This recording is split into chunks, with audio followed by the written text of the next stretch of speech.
সারাটা দিন কাম করিয়া সুর কিলা বালা রাখতাম রে ভাই, গরুর ভিতরে আইয়া যে সময় রান্দা বাড়া আরম্ভ করি, নিজে রান্দা বাড়া করি, গরুর গিরনি নাই, গরুর সঙ্গের সাথী নাই। আর ও ভাই সাব হল, তোমরা তো বাংলাদেশও আসরে ভাই হল, আস্তা দিন গুরু আড্ডা দিরা বন্ধু বান্ধব রে লইয়া বেড়াইরা রাই থইলে গর গিয়া খের বউ আসন, খের মা আসন, খের বইনা আসন, সব রান্দা রেডি রাখরা।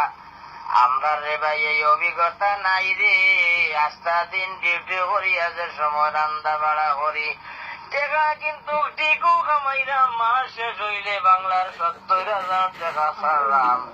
কিন্তু রে ভাইয়ান যে বাংলাদেশের যে মা বাপ ভাই বিরাট দোয়ার কি একনার যে সুখ শান্তিটা মিলে রে, এই টাকার মাঝে কিন্তু এই শান্তিটা পাওয়া যায় না।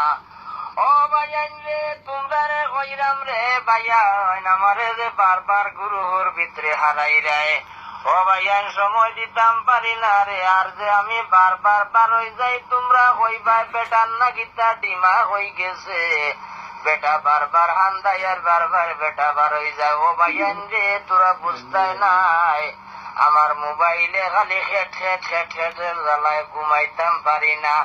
ও ভাই যাব হল, তোমরা রে বারবার হইরাম রে ভাই হল, তোমরা রে যে সময় আমি হাঞ্জা হয়ে গেব, আমি বার হয়ে যাবো, পরের দিন যেমন 1 ঘন্টা 1.5 ঘন্টার লাগে আমার হারাওতে আমি সময় দিমু রে ভাইয়াই। কিন্তু রে ভাইয়ান আমার ইলা জ্বালাইয়া মারিও না রে। ও ভাইয়ান একতো নাই রে গরো রান্না মানুষ, একতো নাই রে কেউ সাহায্য করা মানুষ, এই কারণটার জ্বালায় কোনো খানো কইতেও ভালো লাগে না, সইতেও ভালো লাগে না।